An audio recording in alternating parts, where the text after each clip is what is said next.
It's not about what you find in life, but what you choose to build with what you find.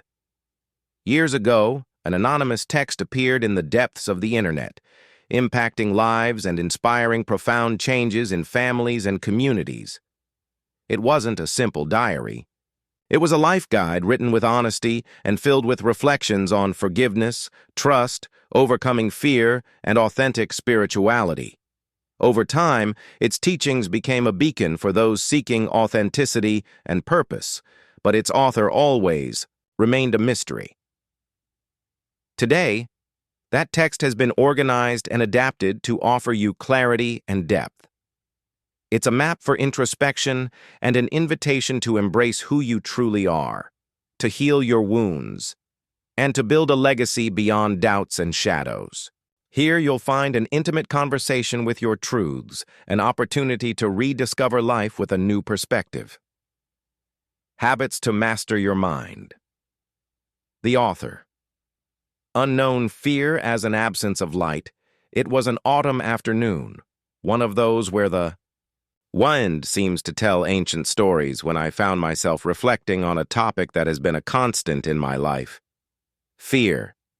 In my office, as the sun hid behind the mountains, I asked myself, what is fear, really?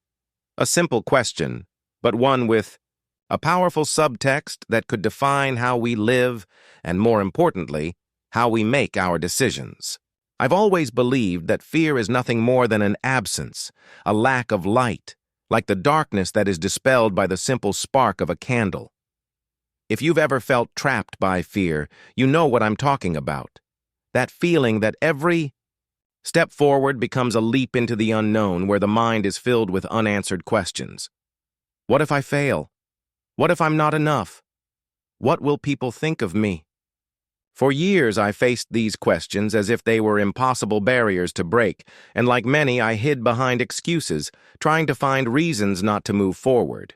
But one day, in the middle of a conference in front of hundreds of people, I decided to confront that fear. I did it because I understood that the only way to overcome the darkness was to bring my own light to it. Fear is a choice. It's curious, I told a close friend once, how we spend our lives fearing things that mostly never happen. And the worst part is that this paralysis steals opportunities, relationships, and experiences that could have changed us forever. He looked at me in silence and finally replied, "How did you overcome it?" That question took me back to my youth.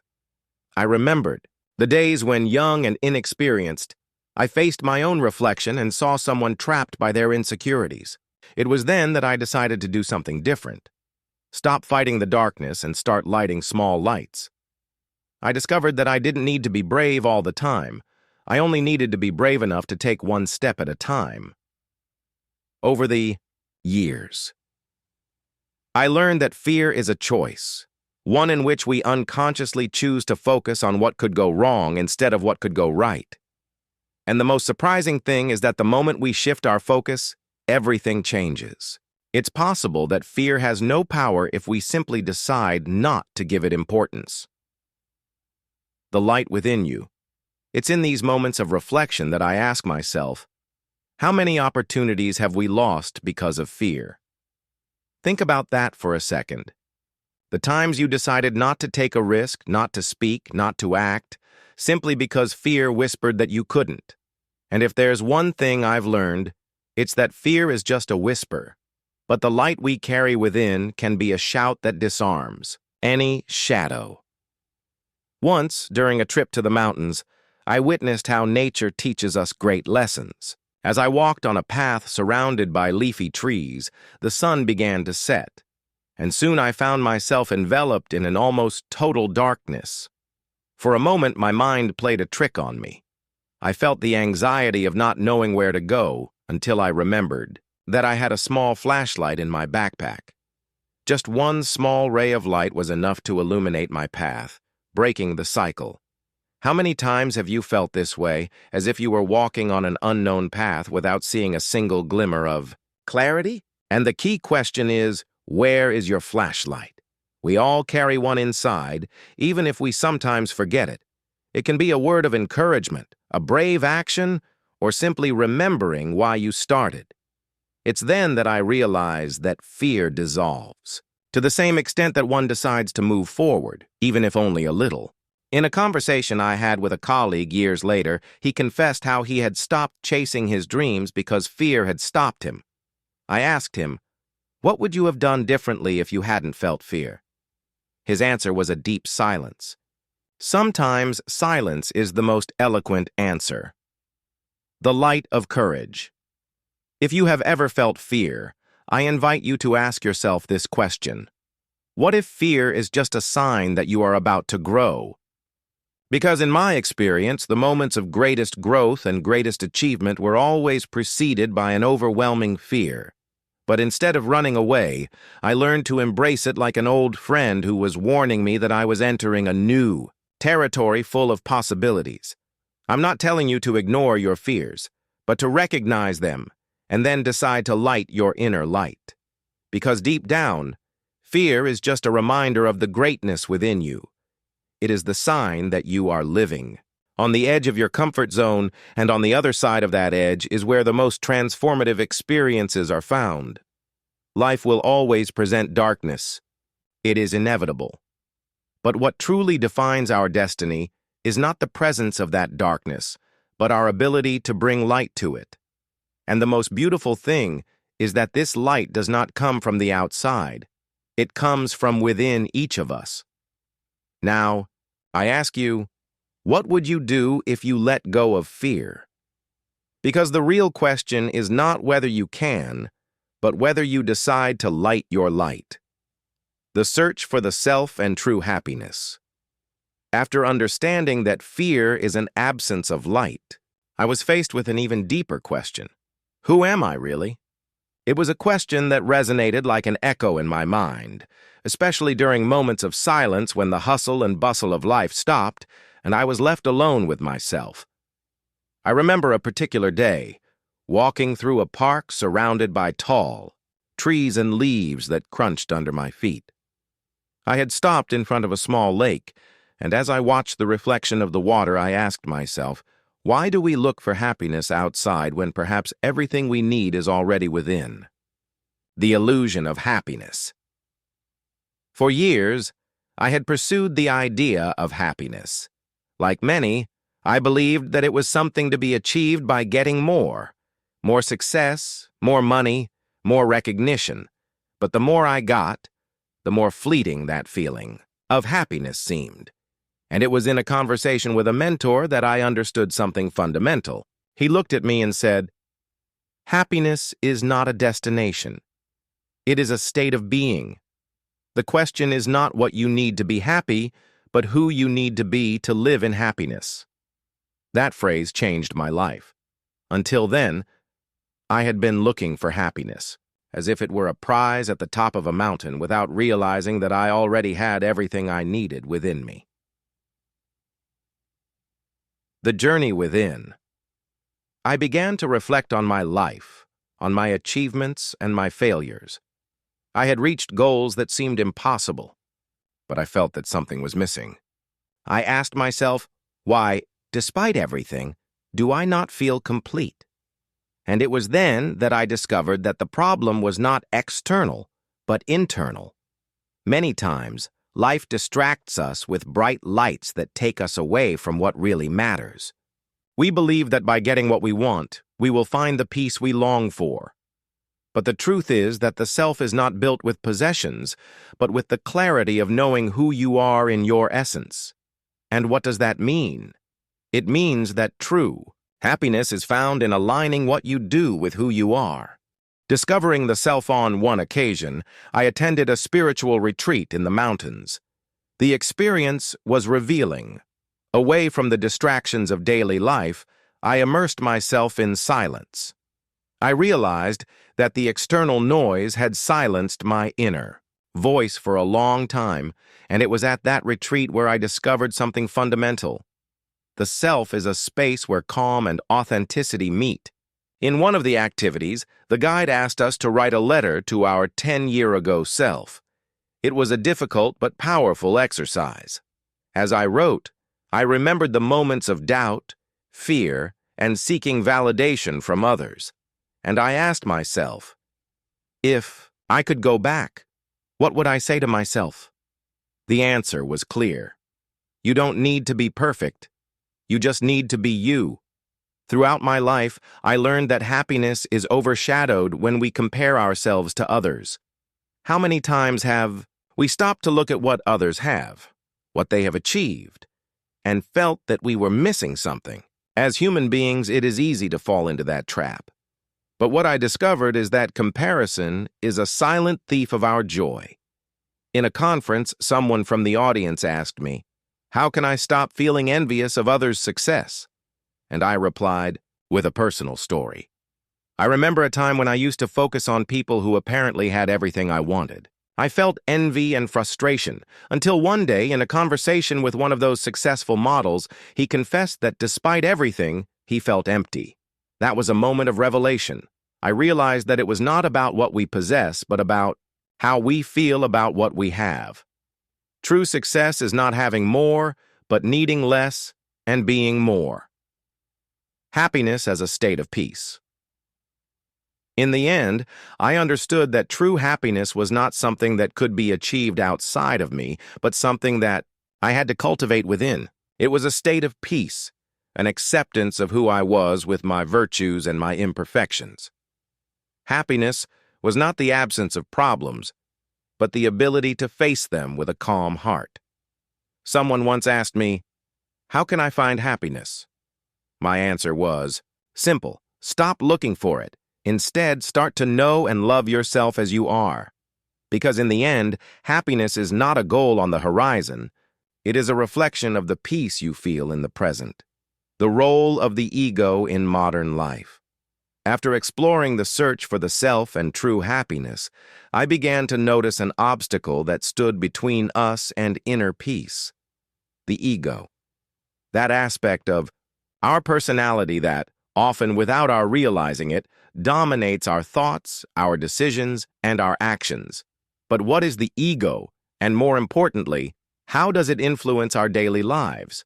The ego, as a guardian of fear one day, during a morning walk on a quiet path, I found myself reflecting on all the times the ego had interfered with my decisions. I remembered those moments when I made decisions to prove something to others, seeking their validation, their approval. It was as if the ego were a guard always present to remind me that I had to protect my image, my pride, my reputation. But over time, I learned that the ego is nothing more than a defense mechanism, an inner voice that arises from fear. Fear of what? Fear of not being enough, fear of failing, fear of being vulnerable. And the question that arises then is, how can you overcome such a powerful guardian? A silent struggle. On one occasion, I was at a conference on success and leadership when someone from the audience asked me, "How can I let go of my ego?" I smiled because I knew how difficult it is to recognize the impact of the ego on our lives. I replied with a personal story, one that still resonates in my mind.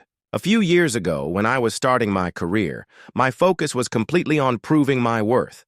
Everything I did to show others that I was capable, that I deserved success, that I was someone worthy of admiration. And although on the surface, I looked successful, inside there was a constant battle. Every achievement I made left me unsatisfied because I always felt that I needed more. A mentor once told me, "The ego will always ask you for more, but will never give you anything in return." Those words stuck with me. I realized that the ego is not content with what you have. It is always hungry for more recognition, more validation. And the more you feed it, the emptier you feel. The ego and comparison. The ego not only seeks to aggrandize itself, but also feeds on comparison. How many times have we measured ourselves against the achievements of others? It is a trap that we have all fallen into. When we compare ourselves, we let the ego control our self-perception. It tells us that we are not enough, that we need to achieve more, to be more. In a conversation with a colleague, he confessed, "I feel trapped, always measuring my success based on what others have achieved." I replied, Comparison is the poison of the ego, and the antidote is gratitude. Because when you are grateful for what you have and for who you are, the ego loses power over you. Recognizing the voice of the ego. The first step to overcoming the ego is to recognize its voice. That voice that tells you that you deserve more, that you need to prove something, that pushes you to protect your image at all costs. But there is something even more important: learning to differentiate between the voice of the ego and the voice of your being. I remember a moment when I was in front of a group of entrepreneurs and one of them asked me, "How do I know if I'm making decisions from my ego?" It took me a moment to respond, but I said, "The ego shouts, the self whispers. The ego pushes you to act quickly, to react, to defend yourself. But the voice of the self is serene and wise." Unlearning to be again. The process of letting go of the ego is not an act of destruction, but of unlearning.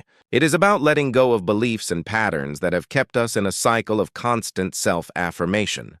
And to unlearn, we need to remember who we are in our essence. Because in the end, the ego is a construct, a mask that we have put on to protect ourselves from what we fear. In a moment of reflection, I asked, what would my life be like if I stopped acting from the ego? The answer was liberating. I would be more authentic, more present, more at peace with myself and with others. And that peace is the true sign that you are living from your being and not from your ego. The ego in modern life has led us to believe that we must be more, have more, and prove more. But in reality, all we need is to be who we are, without masks, without false expectations, without the need to prove anything to anyone.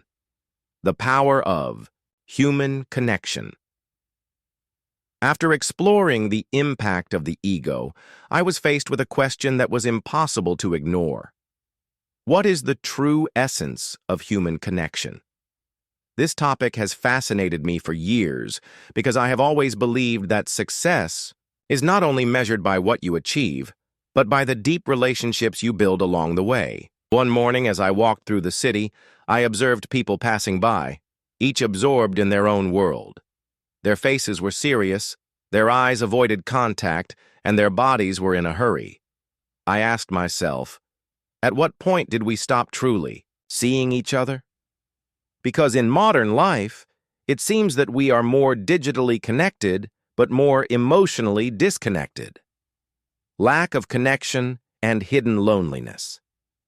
At one point in my life, I thought that relationships were based on how many people you knew, how many contacts you had on your list, how many numbers you could dial on your phone.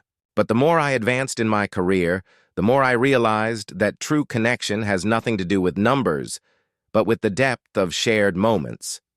Have you ever been surrounded by people but felt alone? That hidden loneliness is a sign that something has broken in the way we relate to each other. At a recent conference, a young man came up to me and confessed, "I have thousands of friends on social media, but I feel like no one really knows me."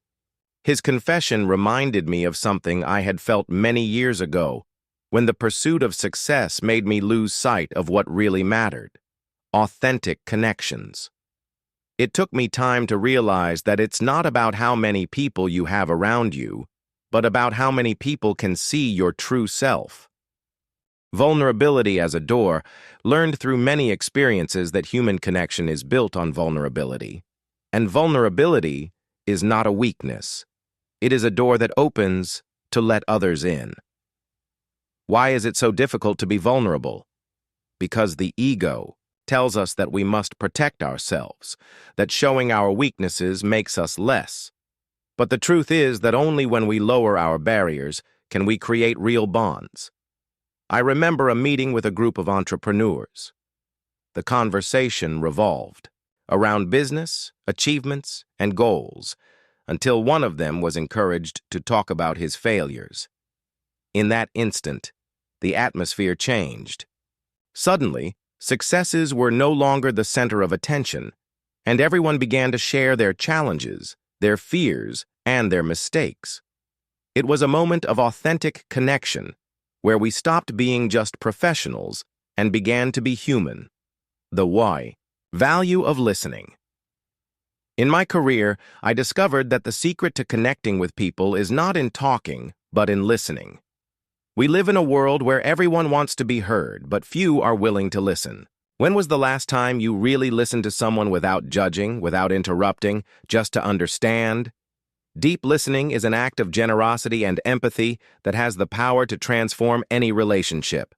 During a coaching session, AIZ client asked me, "How can I improve my relationships?" And my answer was simple: start by listening. Because when you listen without judging, you open a space of trust where the other person feels seen and valued. And in that space is where the deepest connections are built. The purpose of connection. Human connection goes beyond sharing moments or words. It is about sharing a purpose. When you connect with someone based on a shared purpose, barriers dissolve and an energy arises that drives you to be your best self. Why do you think people form communities and tribes? Because deep in our being, we long to belong to something bigger than ourselves. I remember a project I worked on with a diverse team of people. At first, there were differences and conflicts, but when we focused on a common purpose, we stopped seeing ourselves as individuals and began to see ourselves as a whole. That experience taught me that true connection is built from unity in diversity. By reflecting on the power of human connection, I realized that authentic relationships are not based on what we give or receive, but on what we share from the heart. Life becomes richer and more meaningful when we dare to be vulnerable, when we listen with empathy, and when we find a shared purpose with those around us. From judgment to observation, a path to inner peace. In our journey toward human connection, we discovered the value of listening and the importance of vulnerability. But along the way, I found a silent and constant obstacle that keeps us away from inner peace: judgment. I'm not just referring to judgment toward others, but also to judgment toward ourselves, that internal criticism that paralyzes us and makes us feel insufficient. Have you ever felt like a prisoner of your own judgments? The trap of judgment. One afternoon, I was reflecting on a recent event. I had attended a meeting where I noticed an atmosphere of tension caused by different opinions and looks of disapproval. That night, I kept thinking about how easy it is to fall into the trap of judging others. I asked myself, why are we so quick to pass judgment? And the answer, although uncomfortable, was clear. Judgment is born from fear and the need to reaffirm our perception of the world. Remembering those moments, I went back to a conversation I had with an old friend. He said something to me that still resonates today. When you judge, you don't see the person, you only see your interpretation of them. And it was then that I understood that judgment is nothing more than a reflection of our own insecurities and limiting beliefs. From judgment to observation.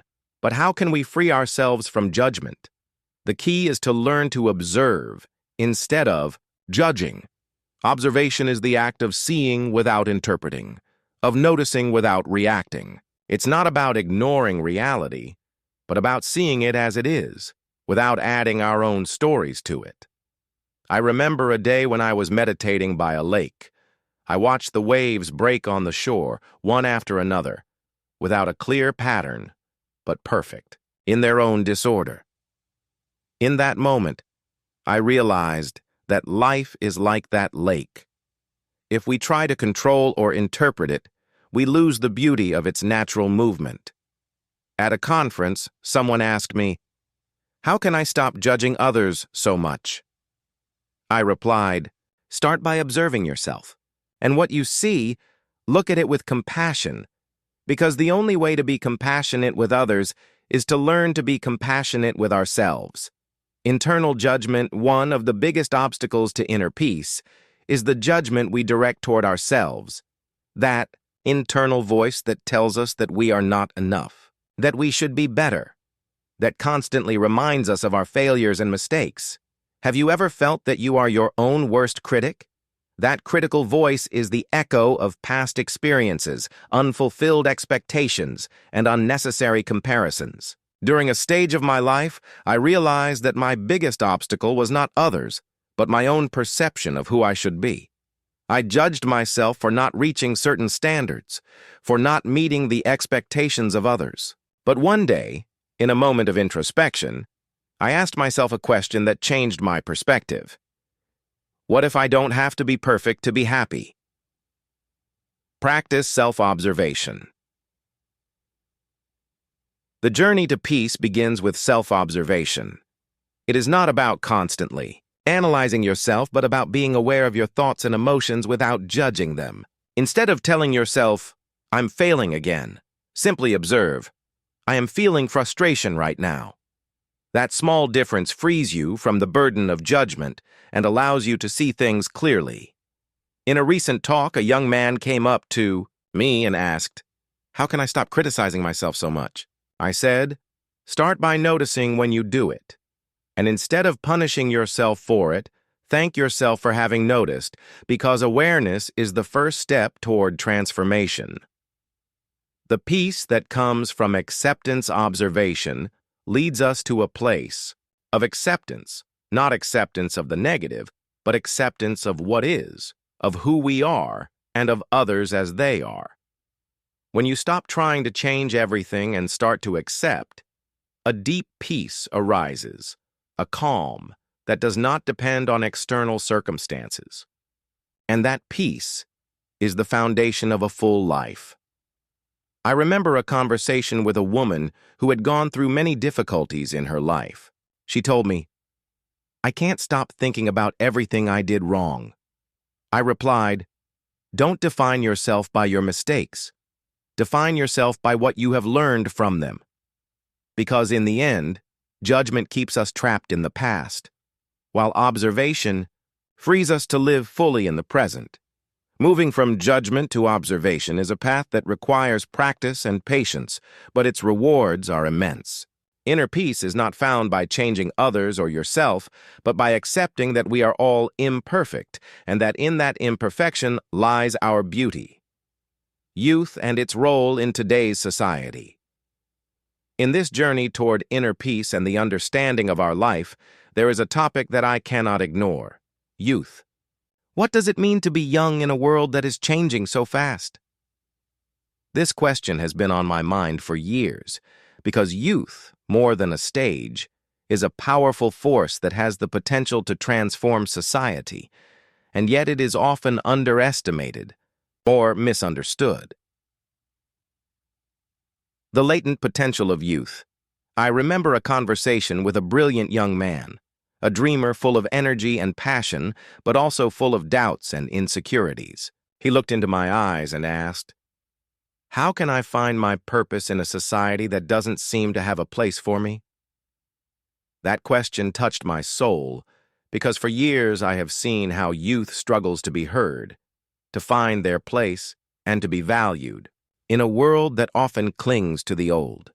And my answer was simple: don't look for your purpose outside. Create it within, because true change always begins within oneself. Youth as an agent of change.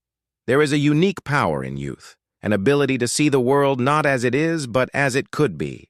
Throughout history, young people have been the engines of great revolutions, the dreamers who have challenged the established to open new doors. And in today's society, that spirit is more necessary than ever. Once, during a conference, I was asked, "Why do young people seem so rebellious?"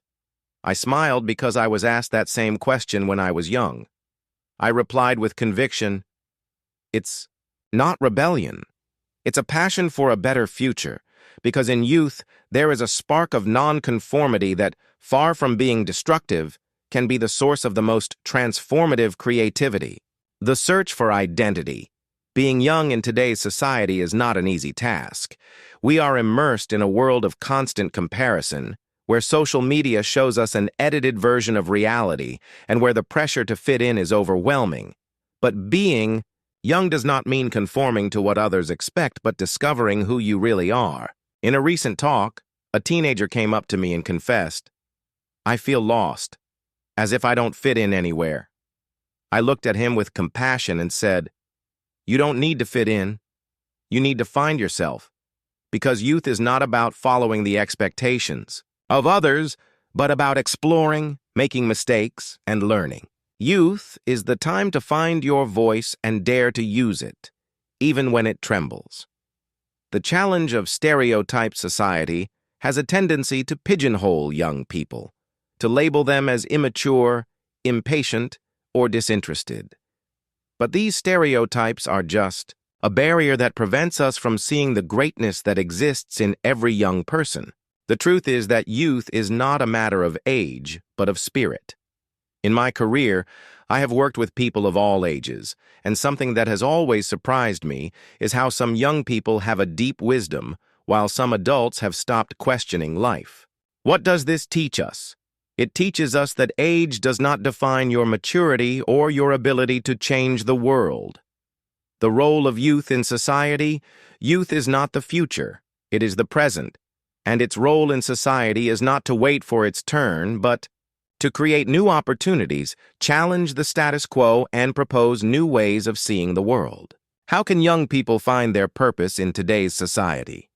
The answer is to stop waiting and start acting. In a conversation with a group of young leaders, one of them said, "Sometimes I feel like I don't have the power to make a difference." And I replied, "Power doesn't come from position. It comes from conviction. Because when a young person dares to believe in something and fight for it, they become an unstoppable force. Youth has the power to transform society, not for what it has achieved, but for what it is willing to dream and create. And it is our duty as a society not only to listen to young people, but to inspire and support them on their journey toward greatness. Now I ask you, what dreams do you have that you have not yet pursued? Because true youth is not a period of life. It is a state of the soul that dares to see beyond limitations. Human evolution. From social encounter to digital isolation, in this journey through the role of youth and its impact on society, it is impossible not to stop at a phenomenon that has transformed the way we live and relate to each other: the evolution of our human connections in the digital age.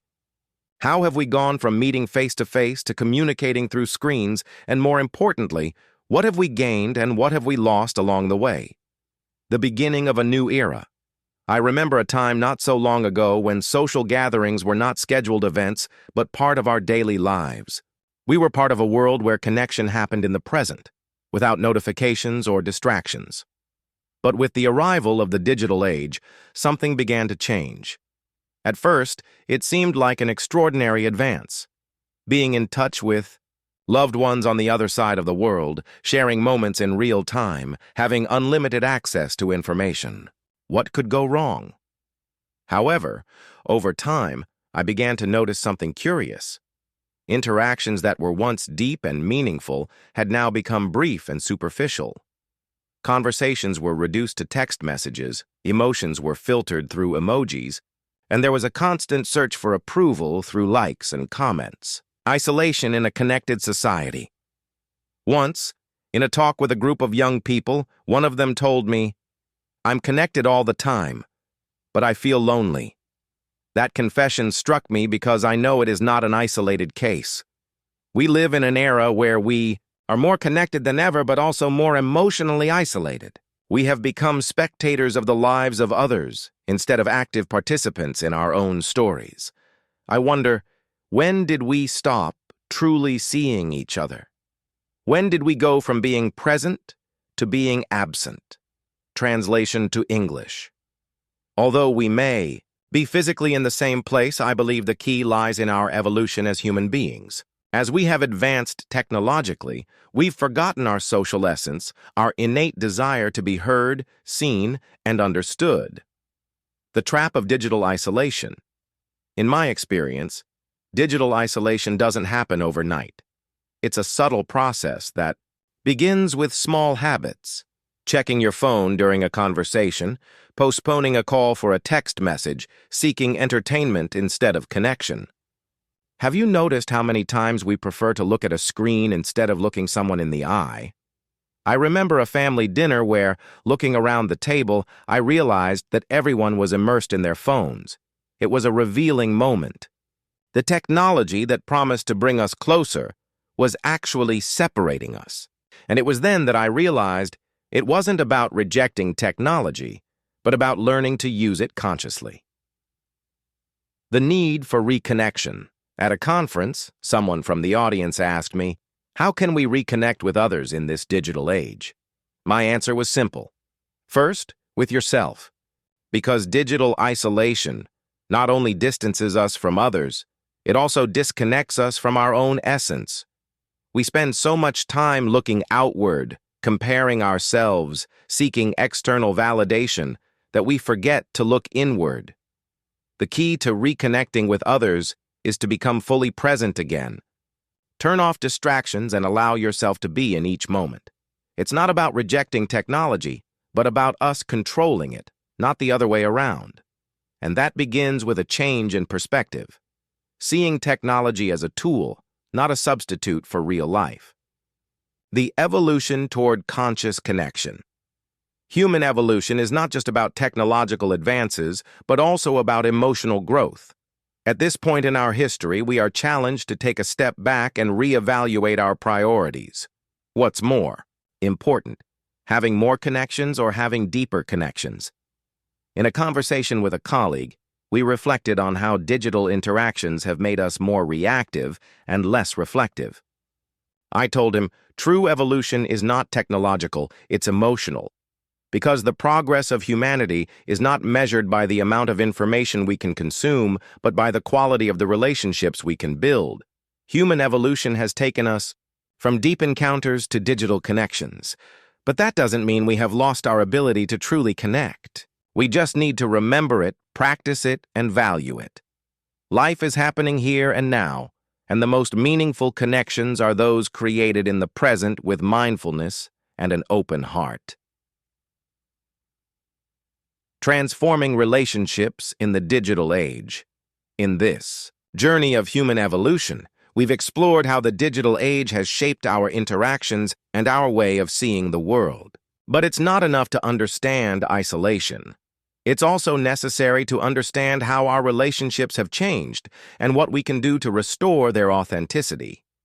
Have you ever wondered how technology has affected human relationships? I have too. From intimacy to superficiality, I remember a deep conversation with a friend at a time when we were both wondering if digital relationships truly connect us or if instead they create a false sense of closeness. He told me, it's as if everything has become more but less meaningful. And those words stuck with me. I thought about how many times I had replaced a call with a text message or a visit with a social media video. At what point did we start settling for less? The truth is that technology has brought a transformation in the way we relate. It has allowed us to be in constant contact, but it has also diminished the depth of our interactions. Before, a meeting was a special moment full of meaning and presence. Now, everything can be summarized in a picture, a 15-second story, or a fleeting like. The illusion of connection at a conference. A young man came up to me and asked, "Why do I feel lonely if I'm always talking to people online?" His question was sincere and painful because it reveals a truth that many are experiencing. We are in an era where superficial connection is mistaken for intimacy. But true connection is not measured by the number of interactions, but by the quality of the shared experiences. I replied, "Being in contact is not the same as being connected, because true connection is not about the frequency with which you interact, but about the authenticity of each encounter." The digital age has made us believe that we can have many relationships at the same time, but the reality is that we need fewer, but deeper, relationships. Authenticity in the age of masks. With the arrival of social media, we have learned to show only one part of ourselves, the part we believe will be accepted or admired. We've fallen into the trap of building an image that doesn't always reflect our true essence. How many times have you felt the pressure to show a perfect life? I felt that pressure too, and I've learned that when we stray from our authenticity, relationships lose their meaning. The key to transforming our relationships in the digital age is to regain authenticity, to be who we are without fear of judgment or comparison. In a recent talk, someone from the audience asked me, "How can I be authentic when everyone seems to be putting on an act?" My answer was simple. You don't need to be like others. You just need to be yourself, because when you dare to show yourself as you are, you inspire others to do the same. And it is in that authenticity where the deepest connections are born. The power of presence technology has provided us with many conveniences, but it has weakened something fundamental, our ability to be present. We are easily distracted by notifications, incoming messages, and the constant need to keep up with everything. But presence is a gift that, when offered, transforms relationships. I remember a family dinner where we decided to leave our phones in a box before sitting down at the table. It was a liberating experience. Suddenly, laughter became deeper, looks were longer, and conversations were more meaningful. In that moment, I realized that the power of presence is unmatched. And presence is not only manifested by being physically with someone, but also by being emotionally available and willing to listen without distractions. Rebuilding authenticity in relationships. In a meeting with a group of young people, I asked them, "What does it mean for you to have an authentic relationship?" Their answers were diverse, but they all agreed on one thing: feeling understood and valued just as they are. That is the essence of an authentic relationship, and that is precisely what the digital age has put at risk. It's not about eliminating technology from our lives, but about learning to use it in a way that enriches our relationships instead of weakening them. It's about being conscious of when it's time to turn off the screen and turn on a real conversation. The transformation of relationships in the digital age is a complex but not irreversible process. We can choose to reconnect with others authentically, be more present, and value every moment of connection. Meaningful relationships are those that are nurtured by presence, authenticity, and the genuine desire to understand the other person. Constructive criticism and emotional self-control. On our path toward a more fulfilling and authentic life, we find challenges that test our ability to grow and learn. One of those challenges is how we handle criticism and the emotions it generates. Have you ever felt hurt by a comment and reacted without thinking? It's happened to all of us, and I'm no exception. The impact of criticism. I remember a crucial moment in my professional life. I had worked for months on a project I was passionate about, but upon presenting it, I received harsh criticism from a colleague. His words were like an unexpected blow, and inside I felt a mix of anger, sadness, and frustration. In that instant, my natural impulse was to defend myself, justify myself, and prove him wrong. But I stopped and asked myself a key question. What can I learn from this? The truth is, it wasn't easy. No one wants to feel criticized, especially when you've put your heart into something. However, I discovered that the value of criticism does not lie in how it is presented, but in how we receive it. And it was then that I understood that the first step to turning a criticism into something constructive is to practice emotional self-control.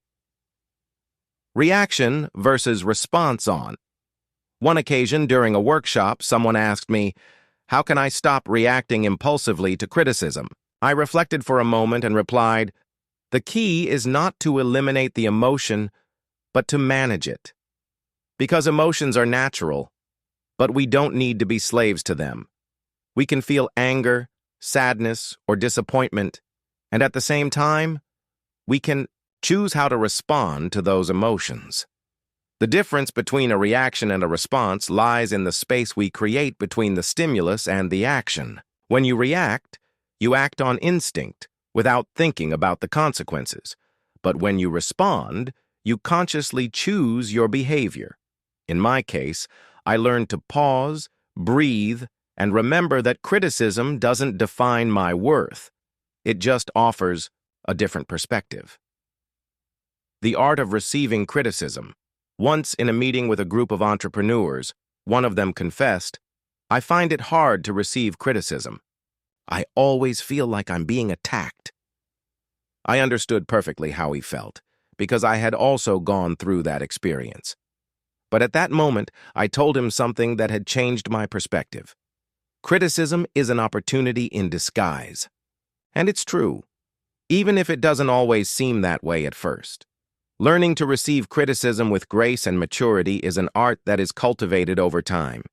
It involves detaching yourself from your ego, understanding that it's not a personal attack but a gift that can help you grow.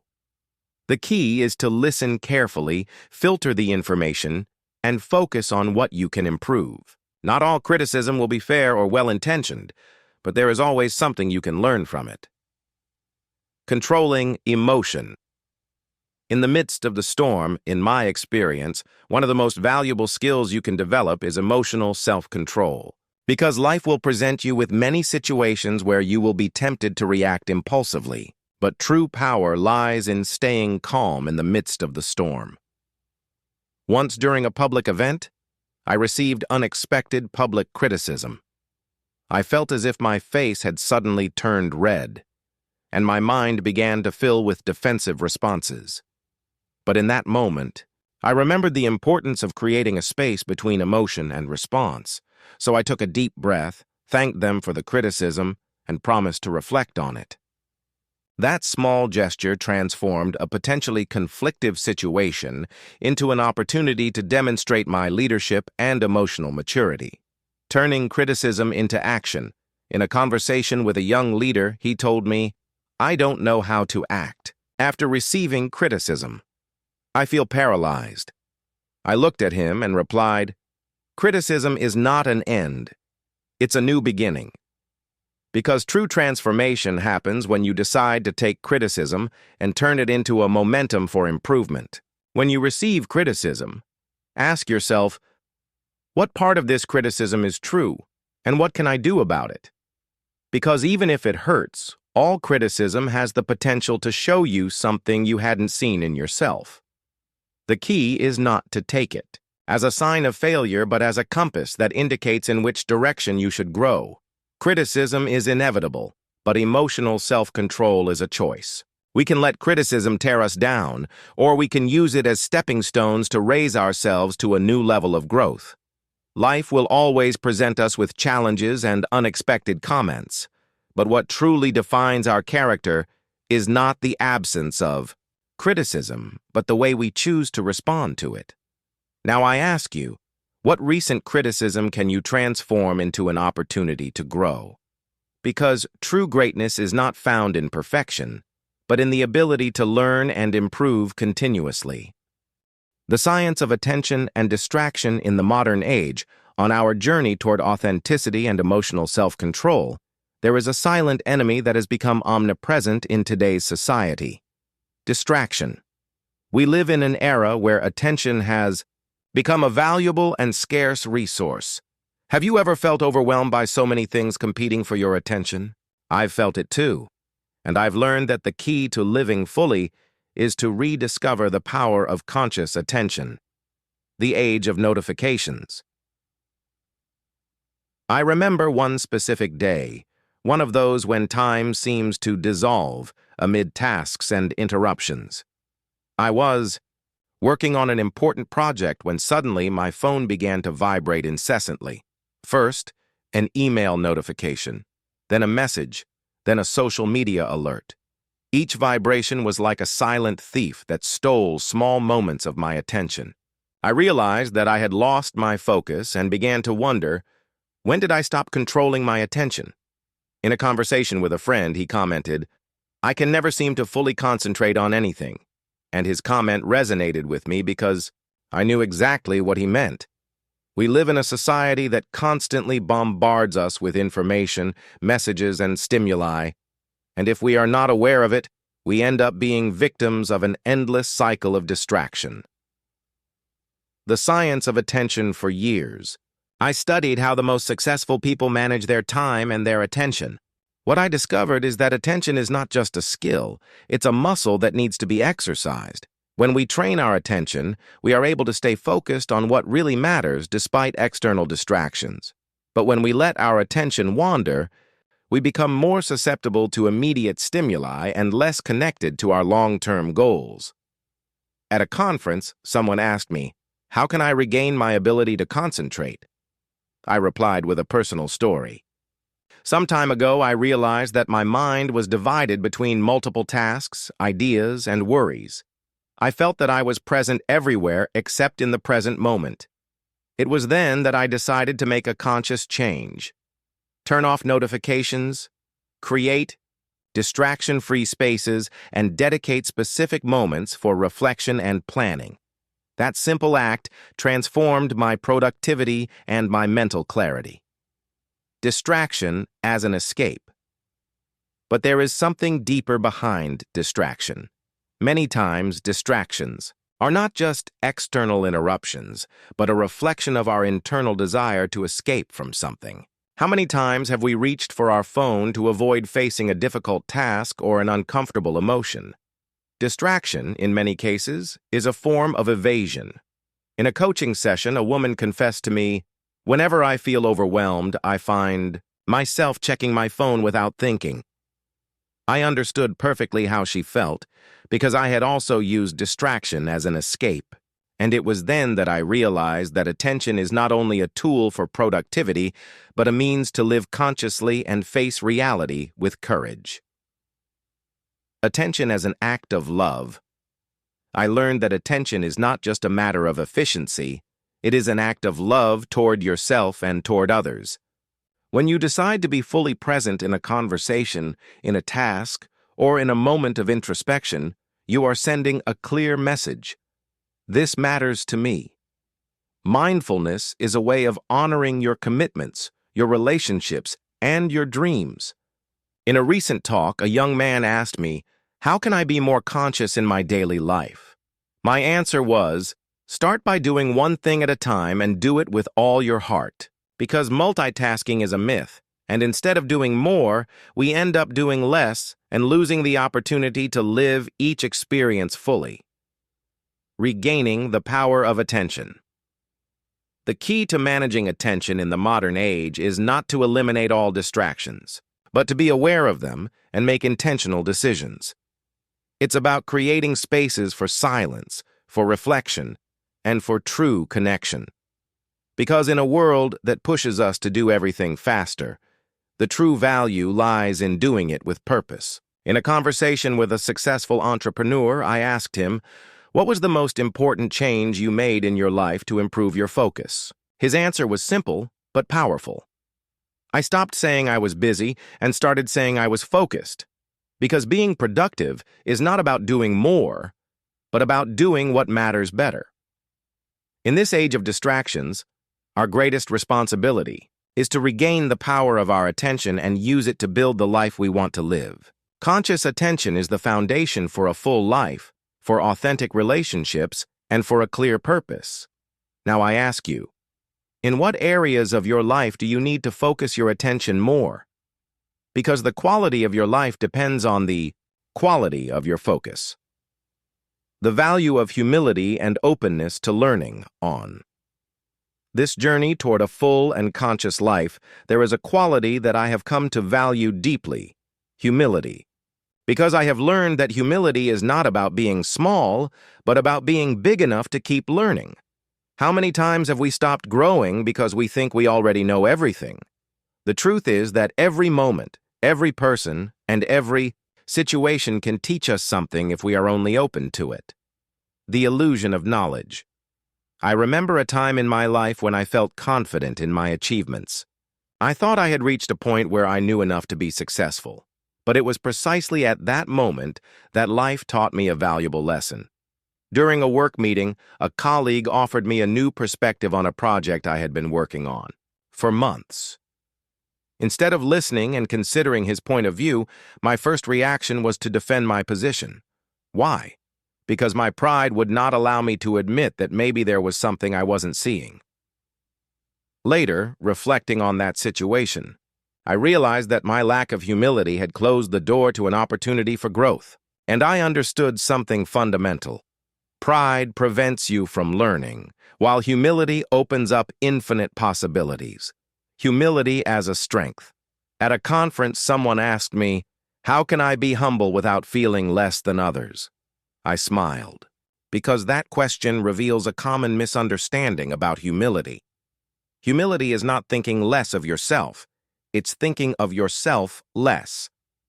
It's about letting go of the ego and opening yourself up to the idea that there is always something new to learn, someone new to learn from. Humility is a force that drives you forward, because when you allow yourself to be an eternal learner, you never stagnate. Humility is what leads you to ask instead of assume, to listen instead of impose, and to learn instead of defend. Openness to learning. For years, I have seen many people achieve success and then stop, thinking that they have already reached the top. But true success is not measured by what you achieve, but by your ability to keep growing. How many times have we closed ourselves off to new ideas for fear of appearing inexperienced? I've done it too, until I understood that being a learner is not a sign of weakness, but of courage. In a talk with a group of young entrepreneurs, one of them told me, "Sometimes I feel like I have to prove that I know everything for people to respect me." I looked at him and replied, "Respect is not earned by pretending to know everything. It's earned by being humble enough to keep learning." Because true greatness is not in seeming infallible, but in being brave enough to know your areas for improvement. Curiosity as a driver. Throughout my career, I discovered that humility and curiosity are two sides of the same coin. When you are humble, you allow yourself to be curious. And when you are curious, you give yourself permission to explore, to ask questions, to fail, and to learn from those mistakes. Once during a trip, I met an elderly man who told me something I'll never forget. "The day you stop asking questions will be the day you stop growing." That phrase changed my perspective because it reminded me that life is not a destination, but a continuous journey of learning, and humility is the ticket that allows you to embark on that journey without fear of failure or imperfection. The greatness of small acts. In a coaching session, a client asked me, "How can I be humble without seeming weak?"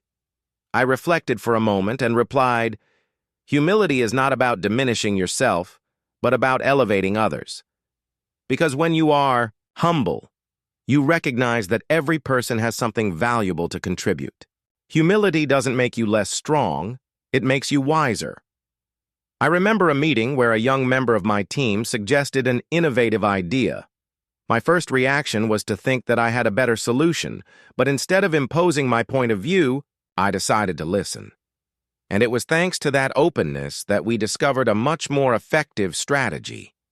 That moment taught me that humility allows you to see beyond your own limitations and to leverage collective wisdom. The value of humility and openness to learning lies in understanding that we never stop being learners in the school of life. Every person, every experience, and every moment has something valuable to teach us, if only we are willing to listen and learn. Now I ask you, in what areas of your life do you need to be more open to learning? Because true greatness is not measured by what you know, but by your willingness to keep growing. Encounters with others. The importance of connection. On this journey toward a full and conscious life, there is a topic that has become increasingly relevant to me: human connections. We live in a world where physical contact has been replaced by screens and where relationships are often reduced to brief and superficial interactions. What does it really mean to connect with another human being? The answer is as profound as it is simple. Connections are the essence of our humanity. The magic of encounters. I remember a moment in my life that defined my understanding of the importance of connections. It was during an event where I met an elderly man who had gone through great adversities but whose spirit was unbreakable. He told me, "What has sustained me in life has not been my achievements but the people who have walked by my side." That phrase resonated with me and led me to reflect on the most significant moments of my life. I realized that they were not defined by individual successes, but by the connections I had built along the way. Authentic connection. In a conversation with a colleague, he asked me, "How can I connect more deeply with others?" I replied, "Authentic connection begins when you stop worrying about impressing and start genuinely caring about the other person." And that is a truth I discovered in my own life. For years, I believed that relationships were built by showing what you knew or what you had achieved. But over time, I realized that people are not looking to be impressed. They are looking to be understood. When you allow yourself to be present and truly listen, you open a door to authentic connection, because in the end, we all long to be seen and heard, not just for what we do, but for who we are. Connection as a source of strength. In my career, I have seen many people face great challenges, and something that has always impressed me is how those who have strong connections are able to withstand the storms of life with greater resilience. What makes some overcome difficulties while others feel overwhelmed?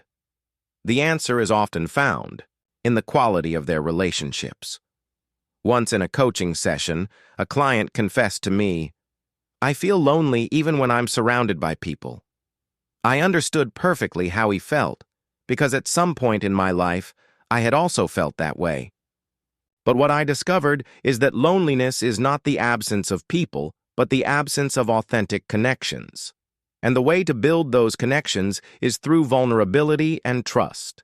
Vulnerability as a bridge in a society that values the appearance of perfection.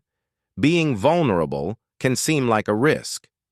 But I have learned that vulnerability is the bridge that connects us with others in a deep way. When you allow yourself to be vulnerable, you give the other person permission to be authentic, and it is in that authenticity where the strongest bonds are forged. In a meeting with a work team, I decided to share a personal experience where I had failed. It was a difficult moment because the expectation was to show myself as a strong and infallible leader. But by being honest about my mistakes, something changed in the room. The barrier of perfection was broken, and others felt free to share their own struggles. That day, the team stopped being a group of people and became a true bond of mutual support. The importance of nurturing the bond in a recent encounter. Someone from the audience asked me, "Here's the English translation of the text you provided. How can I take better care of my relationships?" My answer was simple. Cultivate a strong relationship with yourself first. If you only show up when there's a crisis, the bonds you build are built in everyday moments, in small gestures of kindness, in a genuine interest in the well-being of the other. The importance of connection lies in understanding that we are not meant to walk alone. Encounters with others are opportunities to grow, to learn, to be challenged, and to find solace in difficult moments. At the end of the day, what really matters isn't what you accomplished, but who you had by your side while you were doing it. What relationships do you need to nurture with greater attention and presence? Because life is too short to live it superficially. Bonds are the threads that weave the tapestry of our existence, and each of us has the power to strengthen those ties with love and authenticity. The power of silence and contemplation. On our journey toward connection with others, there is an essential aspect that is often overlooked: connection with oneself. We live in a society where noise has become the normal state of life. The external noise of notifications, voices, expectations, and the internal noise of our own worries and fears. Have you ever stopped to listen to the silence? Silence is a silent teacher, a space where you can find answers that are not found anywhere else. The lesson of silence. I remember a time in my life when I was looking for answers in the outside world. I was young, ambitious, and always on the move.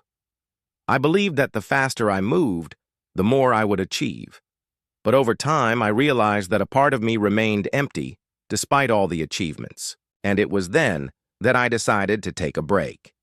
For the first time in a long time, I allowed myself to be in silence.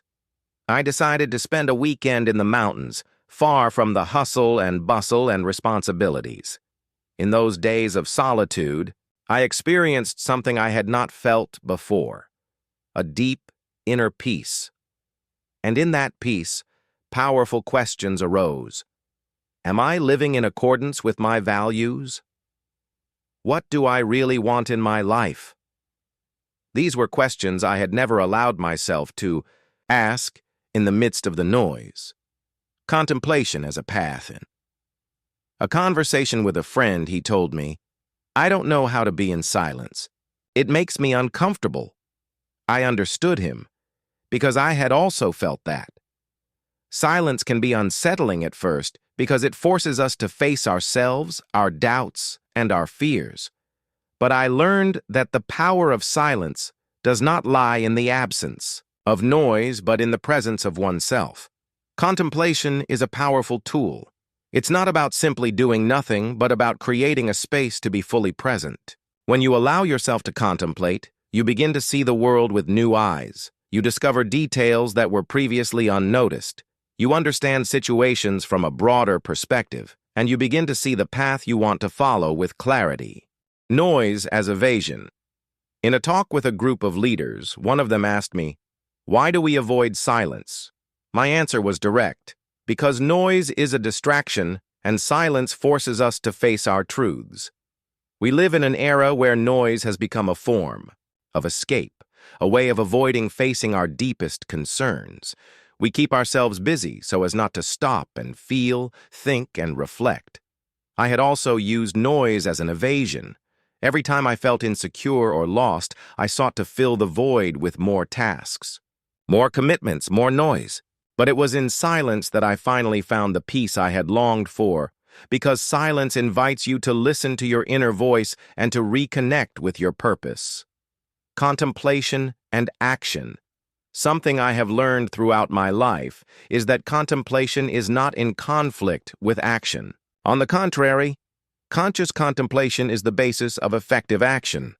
When you take the time to reflect and align your decisions with your values, your actions become clearer and more powerful.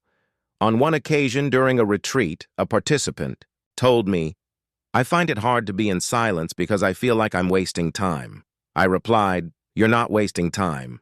You're gaining, because silence gives you the necessary space to see things as they really are, without the distortion of external voices. And that clarity is what allows you to act with confidence and determination." Silence as connection. Something wonderful happens when you allow silence to be a part of your life. You become more present, more conscious, and more compassionate with yourself and with others. Silence is not only a space for reflection, it is also a bridge to a deeper connection with those around you. I remember a time when I was talking with a close friend. Words weren't necessary, just being there in silence, sharing each other's presence. It was in that moment that I understood that silence is not emptiness. It is fullness. It is the ability to be completely with someone without the need to fill every moment with words. The power of silence and contemplation does not lie in isolation but in reconnection. It is in silence that you find answers, where you heal wounds, and where you discover who you truly are. Contemplation invites you to observe your life from a broader perspective and to make decisions based on clarity and purpose. From superficiality to depth. The Crisis of Happiness on The Journey to Self-Knowledge and Authenticity, a topic that comes up frequently, is happiness. We live in an age where the pursuit of happiness has become a primary goal. But what kind of happiness are we looking for? Is it authentic happiness or a superficial facade? This question has accompanied me throughout my life, and each experience has brought me a little closer to its answer. The illusion of superficial happiness. I remember a time in my career when I had achieved many things I had always wanted. I had recognition, achievements, and a full schedule. From the outside, everything seemed perfect, but inside, I felt an inexplicable emptiness. I was surrounded by people but felt disconnected, and despite my successes, I didn't experience true fulfillment. How is it possible to feel incomplete when everything seems to be in place? It was then that I realized I had fallen into the trap of superficial happiness, that happiness that is measured by what you have, what you do, and how others perceive you. But that is rarely based on who you really are. And what about that? Authentic, deep, and lasting happiness? The crisis of happiness. In a conversation with a young leader, he asked me, "Why do I never seem satisfied, even when I achieve my goals?" I understood him perfectly because I had also felt that. Our society teaches us to measure happiness in terms of successes and possessions, but true happiness is not found on the outside but on the inside. The crisis of happiness arises when we confuse superficiality with depth, when we pursue external things to fill an internal void. We convince ourselves that once we reach a certain level of success or have certain possessions, we will finally be happy. But that happiness is fleeting and always requires something more, something new, something different. The journey to depth. On one occasion during a retreat, I found myself reflecting on the moments when I had experienced genuine happiness.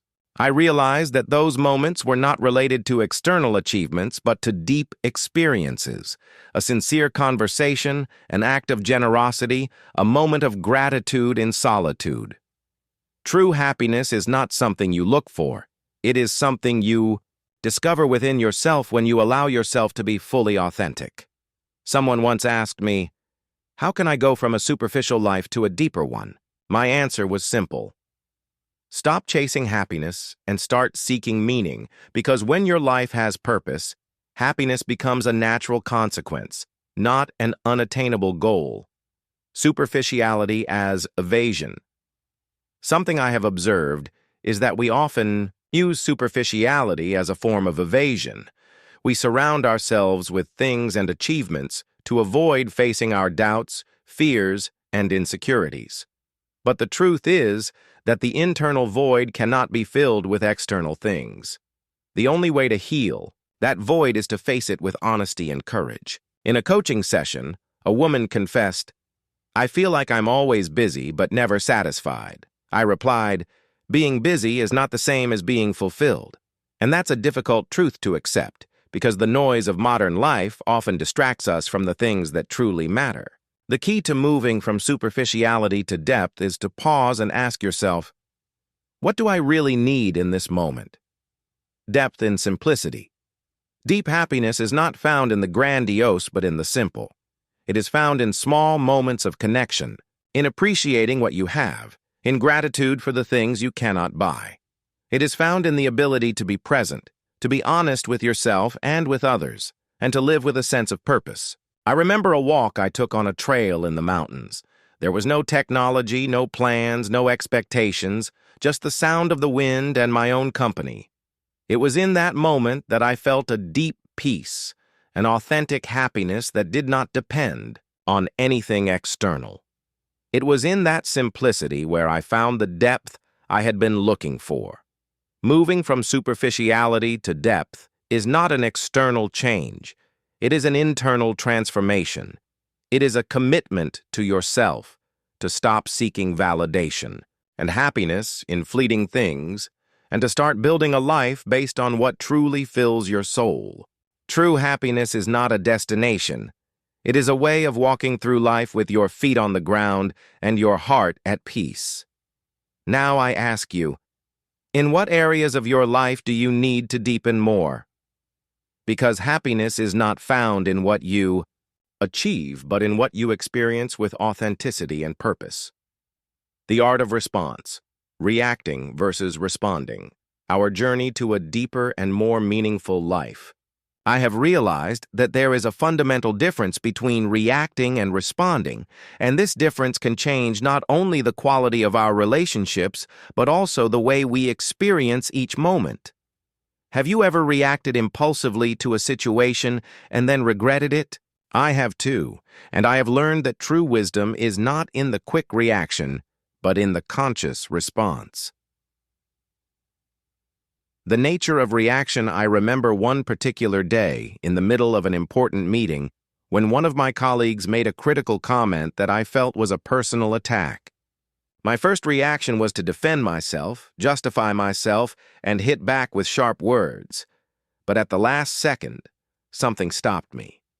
I took a deep breath and chose to remain silent for a moment. That small pause allowed me to see the situation in a completely different way. The truth is that reactions usually arise from a place of fear, ego, and defense. When we react, we do so from a primitive instinct, trying to protect ourselves from a perceived threat.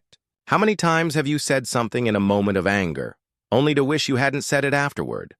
Reactions are like fires that spread quickly and leave behind damage that is difficult to repair. The difference between reacting and responding. In a conversation with a friend, he asked me, "What's the difference between reacting and responding?" I reflected for a moment and told him, "Reacting is acting without thinking. Responding is acting from reflection." The difference may seem subtle, but it is profound. Reaction is automatic, impulsive, while response is conscious, intentional. Responding requires an act of courage because it involves pausing, reflecting, and deciding how you want to act. The pause is key. When you take that small instant to breathe, you give your mind the space to choose a response instead of being swept away by the emotion of the moment. It is in that pause where your true power resides.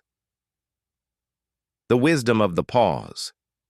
In a recent talk, someone from the audience asked me, "How can I learn not to react so quickly?" My answer was, start by practicing the conscious pause. The pause is a moment in which you stop the impulse to react and give yourself time to observe what is happening both inside and outside of you. I used to think that responding quickly was a sign of intelligence, but I discovered that true emotional intelligence is shown in the ability to pause and process before acting. The pause allows you to choose your words carefully, understand the emotions of others, and consider the impact of your actions. Responding from empathy.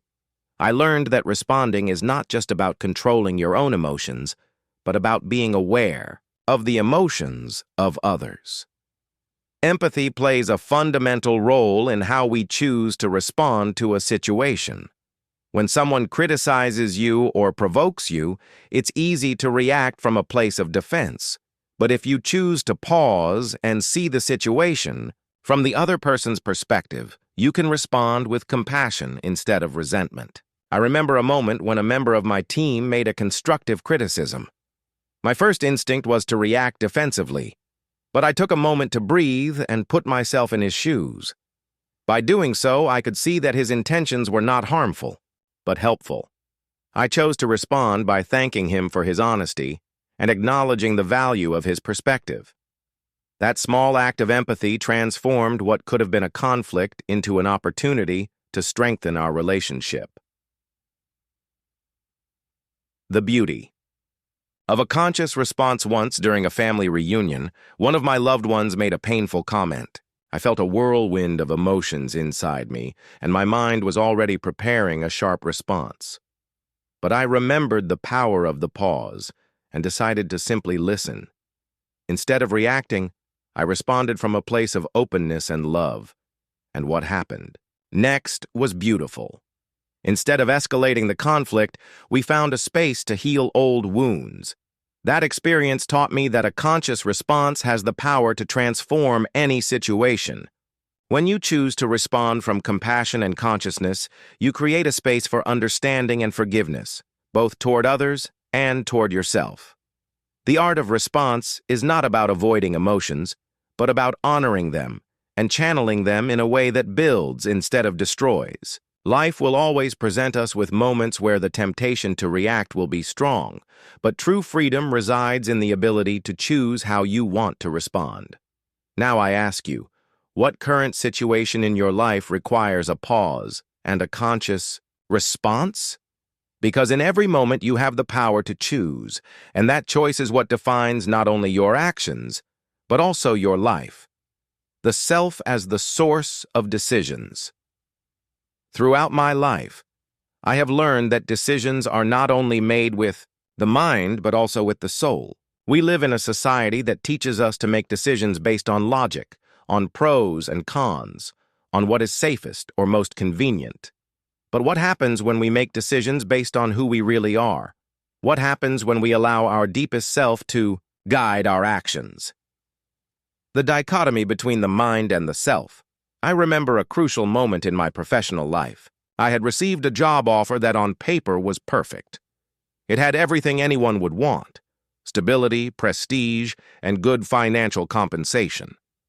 However, something inside me told me that it was not the right path.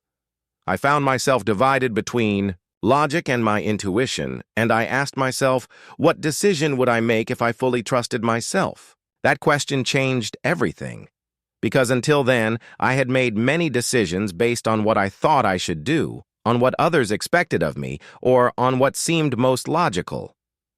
But in that moment, I chose to listen to my inner voice, my authentic self, and I rejected the offer. It was not an easy decision, but it was the right decision for me. The voice of the self in a conversation with a young entrepreneur, he asked me, "How can I know if I'm making decisions from my true self?" I reflected for a moment and replied, "When the decision gives you peace, it's yourself speaking to you. When it fills you with doubt and fear, it's your ego interfering. Because the self speaks with a serene voice, without rush or pressure. It's a clear intuition, an internal certainty that doesn't need logic to justify itself.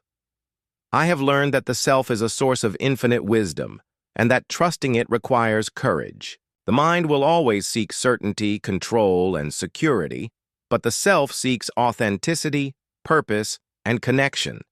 The mind plans, but the self guides. Decision as an act of authenticity.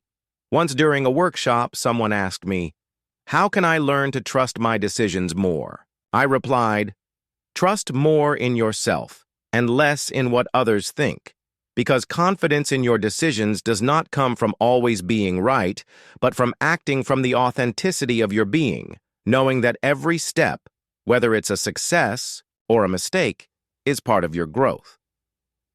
I remember a project I worked on with a diverse team. At a critical moment, I was at a crossroads. Take a safer path or take a risk with a more challenging option that resonated with my values. I chose the second option, and although the path was more complicated, in the end it turned out to be the most rewarding, because when you choose from the self, you choose from the truth of who you are, and not from the fear of what others might think, fear, as an obstacle. Something that life has taught me is that fear is the greatest obstacle to making decisions from the self. The fear of failing, of disappointing, of losing what you have built. How many times have you made a decision only to realize that you did it out of fear and not out of conviction? I have done it more times than I would like to admit. But I learned that fear doesn't disappear when you make safe decisions. It disappears when you trust that who you are is enough to face any outcome. In a coaching session, a woman confessed, "I'm afraid of making a bad decision and regretting it." I looked at her and said, "Regretting is not failing. It's a sign that you learned something new about yourself." Because in the end, decisions are not measured by the result, but by the authenticity with which they were made. Listening to the self in silence. In a recent conversation with a colleague, he asked me, "How can I listen more clearly to myself?" My answer was, create moments of silence in your life and trust in what arises in that space. Because in silence is where the voice of the self becomes clearer, free from the noise of expectations and fears. In my experience, I have discovered that the most important decisions are not made in the midst of noise, but in the calm of reflection and connection with oneself. It is in those moments of contemplation where you find the clarity to see what really matters. Making decisions from the self is an act of self-love and trust in life. It doesn't mean that all your decisions will be easy or that you will never fail, but that every lesson you make will be aligned with who you are in your essence and that is the true measure of a full life. Now I ask you, what decisions in your life are waiting to be guided by your true self? Because when you choose from the self, you choose with authenticity, and that authenticity is the source of a life of purpose and meaning. Confidence and self-esteem. Building an image of success. Throughout my life, I have learned that confidence and self-esteem are not built on achievements, but are the foundation upon which they are built. Confidence is not something that others give you. It is something that arises from within you, from the image you have of yourself. How to build an image of success that propels you forward instead of stopping you with fear. That question has been fundamental for me and for many people I have worked with. The image of success. I remember a time in my career when I felt trapped in a cycle of doubt. Although I was successful in many aspects, my self-esteem remained fragile. I constantly sought external approval and doubted my abilities. I asked myself, why do I feel this way despite my achievements? The answer was not easy to accept. My internal image did not match my external success. I discovered that the image you have of yourself is a reflection of how you think the world sees you, and that image, if not worked on, can be distorted by criticism, comparisons, and failures. I learned that confidence is not about ignoring your flaws, but about accepting your humanity and valuing yourself for who you are. Self-esteem as an act of self-love. In a conversation with a young entrepreneur, he asked me, how can I feel more secure about myself? I reflected for a moment and replied, security is not found in what you do, but in who you are when you are alone with yourself. Self-esteem is the act of accepting your strengths and weaknesses without judging or punishing yourself for not being perfect. Confidence is built every time you choose to love yourself as you are, every time you stop depending on external approval and allow yourself to be authentic. It's a process, and every step counts, no matter how small. The trap of comparison. Something I have realized is that one of the biggest threats to self-esteem is comparison. In a society where we are constantly comparing ourselves with others, it's easy to lose confidence and feel insufficient. How many times have you looked at someone else and felt less capable or less valuable? I have done it, and I know how painful it can be. In a recent talk, a woman confessed, I feel insecure when I see the achievements of others. I looked at her with understanding and said, confidence is not based on being better than others, but on being better than you were yesterday. External comparison only fuels internal insecurity. The key is to compare yourself only to the person you were before and to celebrate every small step forward you make. Building an image of success. I learned that building an image of success begins with how you talk to yourself. The words you say to yourself in silence have immense power to lift you up or bring you down. I remember a moment when, in front of the mirror, I realized how many times I had allowed the critical voice to dominate my mind. It was then that I decided to change my internal narrative and start talking to myself with respect, kindness, and a focus on my strengths instead of my weaknesses. In a conversation with a close friend, he asked me, how can I start to trust myself? My answer was simple. Start by keeping the promises you make to yourself. Confidence is built with small acts of personal integrity, with the commitment to do what you said you would do, not to impress others, but to prove to yourself that you are capable. Confidence as a source of action. Confidence is not just an internal feeling. It is also a drive toward action. When you trust yourself, you dare to take risks, to fail, and to try again. It's not about eliminating fear, but about moving forward despite it. I have learned that successful people are not those who never doubt, but those who act despite their doubts. In a work meeting, one of the team members told me, I don't feel prepared enough to take on this responsibility. I looked at him and said, preparation is not about knowing everything. It's about trusting that you will be able to learn what is necessary.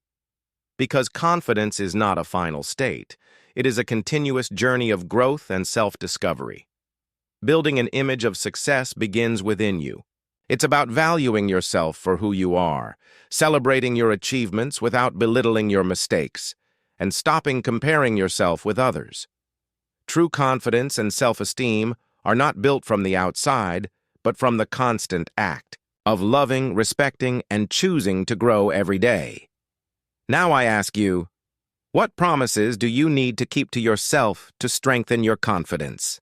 Because the most powerful image of success is not the one others see, but the one you build in your mind and in your heart. Breaking limiting beliefs. On my path to confidence and authenticity, there was a moment when I realized something fundamental. What you believe about yourself can be your greatest drive or your greatest obstacle.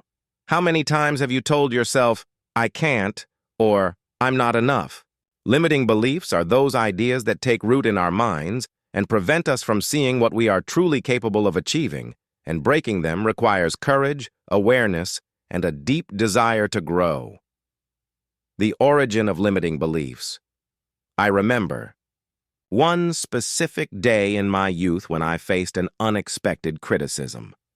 A mentor I admired made a negative comment, and his words were etched in my mind as an unquestionable truth. "You're not good enough for this," he had told me. Without realizing it, those words became a limiting belief that followed me in every project, in every decision, in every attempt to achieve something new. It was only with time and with many experiences that I began to question that belief. I asked myself, is what they told me really true? Or is it just a mistaken perception that I chose to accept? That was the beginning of a journey toward mental freedom, a journey to dismantle the beliefs that kept me trapped in my own insecurity. Identifying your limiting beliefs. In a conversation with a client, he confessed, "I feel like I always stop before I reach my goals." I replied with a question. What beliefs are driving that behavior? Most of the time, limiting actions come from limiting beliefs. If you believe you are not capable, you will act with doubt. If you believe you don't deserve success, you will self-sabotage. To identify your limiting beliefs, it is essential to pay attention to the words you say to yourself. Phrases like, "I can't," "I'm not enough," or "I don't have what it takes," are clues that something deeper is influencing your decisions and actions. Changing these beliefs begins with challenging the stories you have told yourself. Questioning the beliefs. Once during a workshop, someone asked me, "How can I stop believing in the limitations I have accepted my whole life?" I reflected for a moment and replied, "Start by questioning them with curiosity, not with judgment. Because when you approach your beliefs with curiosity, you allow yourself to explore them without fear, without shame, and without the need to defend them." I had also accepted many limiting beliefs about myself and about what was possible in my life. But I learned to ask myself, is it really true? Every time a negative belief arose, I gave myself the opportunity to observe it, examine it, and question it. And over time, I began to realize that many of those beliefs were not absolute truths, but stories I had chosen to believe. Replacing the beliefs. In a conversation with a close friend, he told me, "I want to change my beliefs, but I don't know how." I replied, "It's not just about breaking limiting beliefs. It's about replacing them with empowering beliefs. Because when you leave a void, the mind tends to fill it with what is familiar. That's why it's important to replace a limiting belief with one that inspires you, drives you, and reminds you of your true potential." I remember a time when I decided to create a positive affirmation for each limiting belief I identified. If my mind said, "I'm not good enough," I chose to replace it with, "I have the ability to learn and improve constantly." It was not an immediate change, but little by little, those new beliefs began to redefine my perception of myself.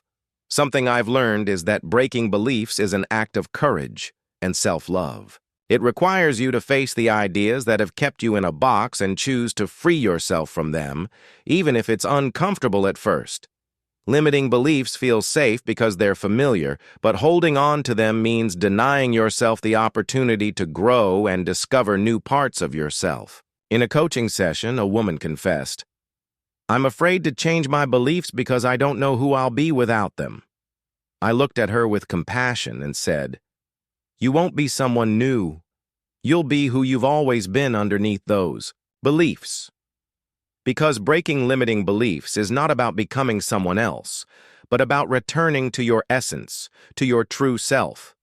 Breaking limiting beliefs is one of the most powerful actions you can take to transform your life. It's about dismantling the walls that prevent you from seeing your greatness and allowing yourself to walk toward a more complete version of yourself. Every broken belief is a step toward freedom, a step toward a life lived with authenticity and courage. Now I ask you, what limiting belief do you need to break to move toward your dreams? Because life is not limited by who you are, but by what you believe you can be.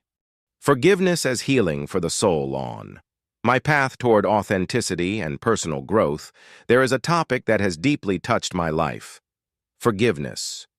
And I'm not just talking about the act of forgiving others, but also about the challenge of forgiving myself. Why is it so difficult to let go of resentment and guilt? The answer, although complex, is essential to finding inner peace and healing the soul. The burden of resentment.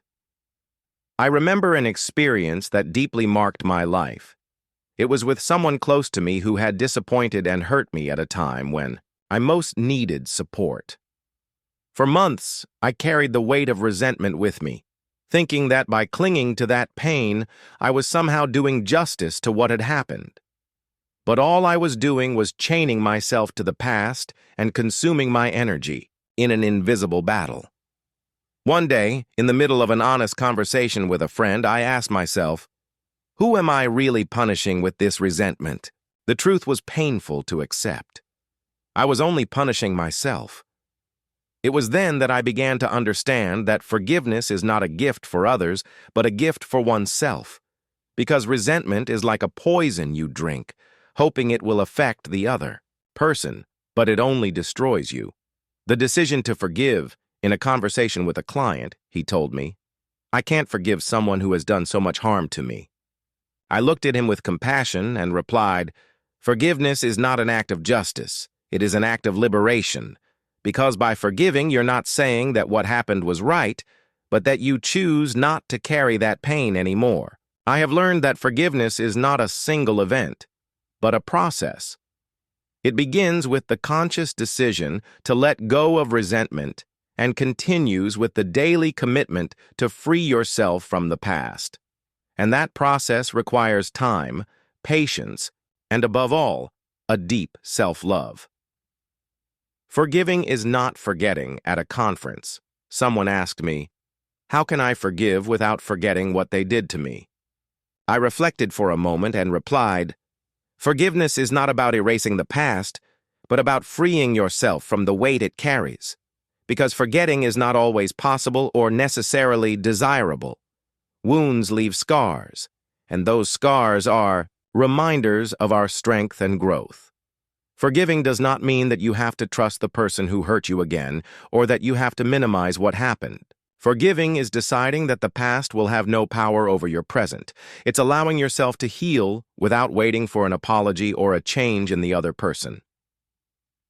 Forgiveness toward oneself. Something I discovered in my own life is that the most difficult forgiveness to grant is forgiveness toward oneself. Past guilt and mistakes can become shadows that haunt us and prevent us from moving forward. How many times have you judged yourself for failing, for not meeting your own expectations, or for hurting someone else? I have done it, and I know how heavy that can be. I remember a moment in my life when I had made a mistake that affected someone important to me. The guilt consumed me, and I was trapped in a cycle of self-criticism and remorse. It was then that, I understood that I couldn't change the past, but I could learn from it and grow. I learned that forgiveness toward oneself is not about excusing our failures, but about accepting them as part of our humanity. The healing power of forgiveness. In a conversation with a close friend, he told me, "I don't know how to forgive someone who has never apologized." I understood him perfectly because I had also gone through that experience. I replied, "Forgiveness doesn't depend on the other person. It depends on you. Because forgiving is not a transaction. It is an act of self-love. Forgiveness has a profound healing power because it frees you from the past and allows you to live fully in the present. When you choose to forgive, you free yourself from the invisible chains that bind you to pain and open up space for peace, gratitude, and compassion. Forgiving is not easy, but it is essential for the healing of the soul. It's about freeing yourself from resentment, guilt, and unfulfilled expectations. Forgiveness is an act of courage because it involves letting go of what you can no longer change and choosing to live with an open heart. Now I ask you, what wounds do you need to heal through forgiveness? Because the true gift of forgiveness is not for the person who hurt you, but for yourself, for your freedom, and for your inner peace. The legacy of love and authentic spirituality on our journey toward healing the soul. There is a topic that has always resonated deeply in my life: love and spirituality, not as abstract concepts, but as lived experiences, as anchors that connect us with something greater than ourselves. What does it mean to leave a legacy based on love and authentic spirituality? For me, it's about living in such a way that every act, every word, and every moment reflects our deepest truth. Spirituality beyond religion. I remember a conversation with a mentor at a time in my life when I felt disconnected and lost. I told him, "I feel like I've lost my way, that I don't know where I'm going." He looked at me with a deep calmness and replied, "True spirituality is not about looking outside, but about finding it within." His words made me rethink my perspective on spirituality. Until then, I had associated it with external rituals and imposed beliefs. But I began to realize that authentic spirituality is the deep connection with who you really are. Spirituality is not about complying with external rules, but about living aligned with your deepest values and with a sense of purpose that transcends your material achievements. It is an internal compass that guides you, especially in times of uncertainty and pain. Love as the foundation of life. In a recent talk, someone from the audience asked me, "How can I live a more spiritual life if I am not a religious person?" I reflected for a moment and replied, "Love is the purest form of spirituality, because in every act of love, whether toward others, toward oneself, or toward life itself, there is a reflection of the spiritual essence that we all share." I have learned that love is not just an emotion but a daily choice. Choosing to see others with compassion, choosing to serve, choosing to forgive, and choosing to be kind even when it is difficult. These choices build a legacy that transcends time, a legacy that does not depend on the beliefs of others, but on how you choose to live your own truth. The search for authentic spirituality. In my life, there was a moment when I questioned everything I believed about spirituality. I was trapped in a routine of obligations, feeling that my life lacked meaning. It was then that I decided to disconnect from the external noise and take some time to reflect in solitude. In the midst of that silence, I began to hear an inner voice that reminded me of what really mattered: love, gratitude, connection with others, and trust in a greater purpose. That experience taught me that authentic spirituality is not found in rituals, but in moments of deep connection with oneself and with others. It is found in the ability to see beauty in simplicity, in gratitude for what you have, and in compassion toward those around you. Building a legacy of love. Once during a conversation with a close friend, he told me, I don't know if I'm leaving a meaningful legacy. I replied, your legacy is not measured by what you achieve, but by what you inspire in others. Because the true legacy is not in the great deeds, but in the small acts of love and generosity you leave along the way. I have come to understand that a legacy based on love is not about seeking recognition, but about living with authenticity and generosity, about being a source of light for those around you. It's about leaving a trail of kindness in every encounter, a mark of hope in every conversation, and a positive impact on every life you touch. Love and spirituality. In everyday life, in a coaching session, a woman asked me, how can I live more spiritually in my daily life? I replied, choose to see every moment as an opportunity to love and serve, because authentic spirituality is not practiced in special places or on exceptional occasions, but in every decision you make and in every action you take. I remember a time when I was trapped in a difficult conversation with someone close to me. My first reaction was to defend myself and protect my ego. But then I decided to pause and choose to see the situation from love and compassion. That small choice changed the dynamic of the conversation and allowed us to find a space of mutual understanding.